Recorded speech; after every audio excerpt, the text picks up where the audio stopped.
અમદાવાદના દ્રોણ દેસાઈએ ઇન્ટર સ્કૂલમાં ક્રિકેટમાં બનાવ્યો નવો કીર્તિમાન। દ્રોણ દેસાઈએ એક ઇનિંગમાં ફટકાર્યા 498 રન, 86 ચોગ્ગા અને 7 સિક્સ સાથે 498 રન બનાવ્યા। સેન્ટ્રલ બોર્ડ ઓફ ક્રિકેટ અમદાવાદની ટુર્નામેન્ટમાં સેન્ટ ઝેવિયર્સ લોયલા અને જેએલ ઇંગ્લિશ સ્કૂલ વચ્ચે મેચ હતી, જેમાં સેન્ટ ઝેવિયર્સ લોયલાના ખેલાડી દ્રોણે આક્રમક ઇનિંગ રમી। મેચમાં સેન્ટ ઝેવિયર સ્કૂલનો એક ઇનિંગ અને 712 રને વિજય થયો। દ્રોણ દેસાઈએ રાષ્ટ્રીય સ્તરે 5મા નંબરનો વ્યક્તિગત સર્વોચ્ચ સ્કોર બનાવ્યો।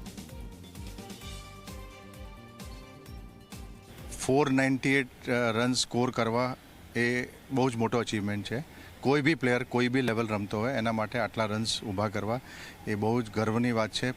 એનો શ્રેય હું દ્રોણને જ આપીશ અને લાસ્ટ કપલ ઓફ યર્સથી દ્રોણની સાથે હું કામ કરું છું અને એ એલિટ ક્રિકેટ રમી રહ્યો છે, તો એની સાથે કામ કરવાની મજા આવે છે। ઇઝ અ ગુડ લર્નર અને બહુ જ ગ્રીટી અને ડેડિકેટેડ પ્લેયર છે। ક્રિકેટ એક એવી વસ્તુ છે કે એવો સ્પોર્ટ છે જેમાં અનસર્ટનિટી બહુ હોય છે, કંઈ બી થઈ શકે।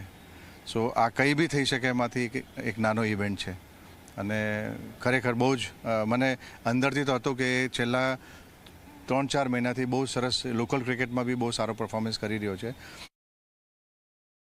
દ્રોણ દેસાઈ નામના એક ઉભરતા ક્રિકેટરે ગુજરાતના ઇન્ટર સ્કૂલ ક્રિકેટનો એક નવો કીર્તિમાન સ્થાપિત કર્યો। 498 રન તેને પોતાની પર્સનલ ઇનિંગમાં બનાવ્યા। ભારત લેવલે વાત કરીએ તો આ 3જા નંબરનો સૌથી વિશાળ સ્કોર છે। આપણી સાથે જોડાય છે દ્રોણ દેસાઈ, તેની સાથે વાત કરીશું ક્યારે ક્રિકેટ રમવાની શરૂઆત કરી અને કઈ રીતે આ સ્ટેજ સુધી તેઓ પહોંચ્યા।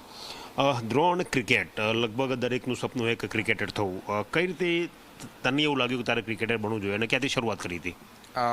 જ્યારે હું 5 વર્ષનો હતો ત્યારથી ક્રિકેટ બહુ જોયો હતો ને રમતો હતો, અને 5 વર્ષની ઉંમરે મને સચિન તેંડુલકર બહુ ગમતો હતો અને ત્યારથી જ ક્રિકેટનો શોખ જાગ્યો હતો અને શરૂઆત નીચે સોસાયટીમાં રમવાનું થયું હતું।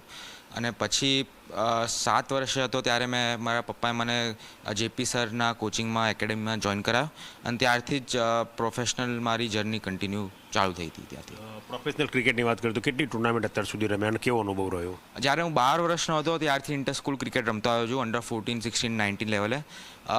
અંડર 14 ને અંડર 16 એ મેં ગુજરાત રિપ્રેઝેન્ટ કર્યું છે અને દર ટુર્નામેન્ટ જ્યારે રમું એ અલગ એક્સપિરિયન્સ આપે ને અલગ અલગ વસ્તુ શીખતો આવ્યો છું નવી ટુર્નામેન્ટ્સમાંથી।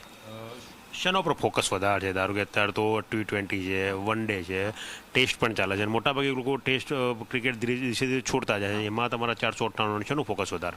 હું પર્સનલી ડેઝ ક્રિકેટ ને વન ડે ઉપર વધારે ફોકસ કરું છું, કેમ કે એ બે ફોર્મેટ સૌથી વધારે મને ગમે છે અને પ્લસ કેવું છે કે T20 ક્રિકેટ જેવું લાગતું નથી, કેમ કે જે ઓરિજિનલ ટ્રુ ક્રિકેટ છે એ ટેસ્ટ ક્રિકેટમાં જ દેખાય છે।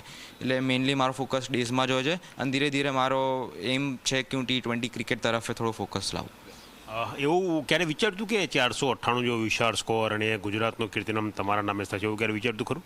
ક્યારે નહીં। ઇનિંગ્સ સ્ટાર્ટ કરી ત્યારે આઈડિયા નહોતો કે 498 થશે। જેમ ઇનિંગ્સ જતી ગઈ, જેમ રમતો ગયો, એમ એક પછી એક માઇલસ્ટોન આવતા ગયા। 100 રન થયા, 200 રન થયા, 300 રન થયા અને ક્યાં 498 રન થઈ ગયા એ ખબર ના પડી અને ક્યારે વિચાર્યું નહોતું। 2 રન માટે 500 ચૂક્યા એનો અફસોસ ખરો? હા, 100%। 2 રન રહી ગયા, પણ કેવું હતું મને આઈડિયા જ નહોતો 498 હતો। મને કોઈએ કીધું હતું કે 2 રન બાકી છે, એટલે હું મારી નોર્મલ ગેમ રમતો હતો, પણ કદાચ મને કીધું હોત તો થોડું ધ્યાન રાખીને વધારે રમ્યું હતું। શું ટાર્ગેટ છે હવે? ટાર્ગેટ એ છે કે આ વર્ષે હું ગુજરાત માટે રમું 19ની એજ ગ્રુપમાં અને આ વર્ષની તો અંડર 23 માટે ગુજરાત રિપ્રેઝેન્ટ કરું અને પ્લસ થોડું T20 ક્રિકેટ પર થોડું વધારે ફોકસ કરું। તો તમે જોયું કે આ હતા દ્રોણ દેસાઈ, જેમને એવું ક્યારેય વિચાર્યું નહોતું કે તેઓ આટલો વિશાળ સ્કોર ઊભો કરશે। 498 રન તેમના પોતાના થઈ ગયા હતા, તેમ છતાં એમને યાદ નહોતું કે આ રન આટલો સુધી પહોંચ્યા છે। 2 રન માટે 500નો સ્કોર ચૂક્યાનો અફસોસ છે। હવે ગુજરાત વતી રમવાનું અંડર 19માં તેમનું ટાર્ગેટ છે અને તેને લઈને તેઓ આગળ ચાલી રહ્યા છે। કેમેરા પર્સન SP શર્મા સાથે ગૌરવ પટેલ, ઝી મીડિયા, અમદાવાદ।